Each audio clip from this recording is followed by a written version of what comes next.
Bonsoir.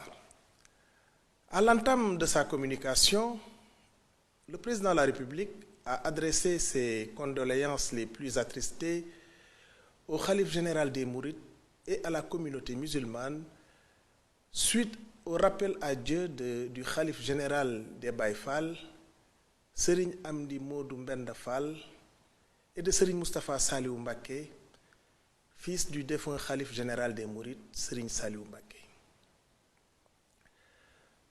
Le président de la République prend des décisions fortes pour redresser et moderniser la gestion des finances publiques. Après l'audit réalisé par la Cour des comptes, il est impératif d'agir vite et bien. Le chef de l'État exige un plan d'action clair et rigoureux pour redonner crédibilité et efficacité au système budgétaire et financier du pays. Il charge le Premier ministre de lui soumettre un calendrier précis pour appliquer les recommandations de l'audit.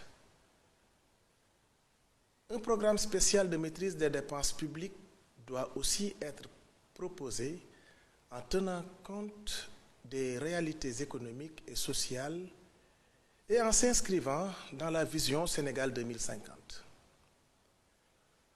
Dans cette dynamique, une nouvelle réglementation encadrera l'émission des emprunts de l'État et la gestion de la dette publique.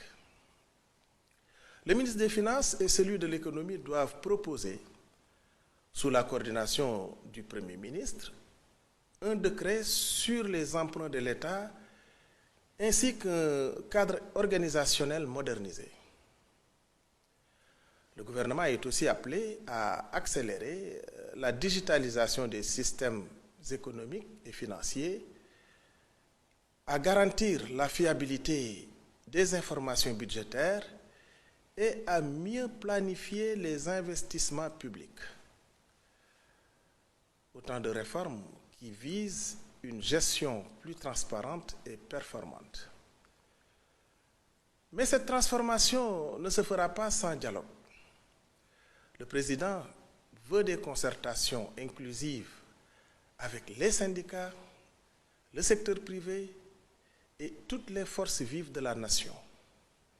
Objectif: expliquer la situation, bâtir un consensus et assurer une mise en œuvre responsable et solidaire des réformes. Autre priorité affichée, l'accès à l'eau potable pour tous, surtout en milieu rural. Le président demande au Premier ministre de renforcer les efforts pour garantir une distribution équitable et à coût maîtrisé. Un plan d'action global sera mis en place pour sécuriser la ressource en eau et moderniser les infrastructures d'approvisionnement. Cela passe aussi par une meilleure gestion des concessions et une tarification transparente, particulièrement en milieu rural. Le gouvernement devra également anticiper les défis liés au changement climatique avec un modèle économique viable pour le secteur de l'eau et de l'assainissement. L'État veut notamment développer des unités de dessalement et renforcer la lutte contre les inondations à travers des actions préventives et un meilleur entretien des infrastructures hydrauliques. Sur la scène internationale, le président a récemment représenté le Sénégal au 38e sommet de l'Union africaine en Éthiopie. Il y a plaidé pour une Afrique plus souveraine et un financement renforcé des projets prioritaires du continent.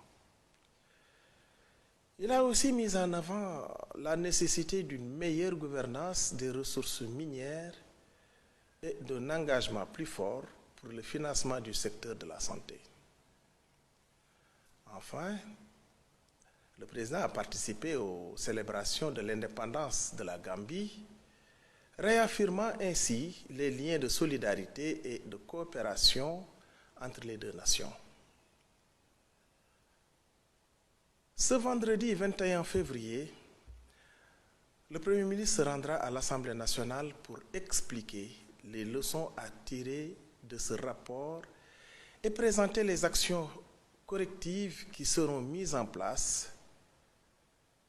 Et parmi les priorités, mieux contrôler les dépenses publiques, réduire le train de vie de l'État et garantir une gestion plus transparente et éthique des finances. Mais ce n'est pas tout. Le Premier ministre prévoit également une grande rencontre avec les partenaires sociaux le 27 février. Cette réunion marquera le début d'un dialogue ouvert et inclusif avec l'objectif de mobiliser tous les acteurs de la société, les syndicats, les employeurs, la société civile, autour d'un même projet, redresser l'économie du pays. Un autre sujet qui tient à cœur beaucoup de Sénégalais, la commémoration du massacre de Thiaroye en 1944. Le Premier ministre est revenu sur les chantiers mémoriels en cours, comme la construction d'un mémorial et la création d'un centre de documentation. Des fouilles archéologiques pourraient également être organisées pour localiser d'éventuelles fosses communes et faire toute la lumière sur ce tragique événement. En résumé, le gouvernement fait face à plusieurs défis de taille, dont l'assainissement des finances publiques, la relance de l'économie et l'honneur à la mémoire des tirailleurs sénégalais. Pour y parvenir, une chose est claire, la mobilisation de tous est essentielle. Avec ces mesures et ces engagements, le Sénégal amorce une nouvelle phase de gouvernance tournée vers la transparence, la rigueur et l'efficacité au service du développement et du bien-être des populations. Je vous remercie de votre aimable attention et vous souhaite une excellente soirée.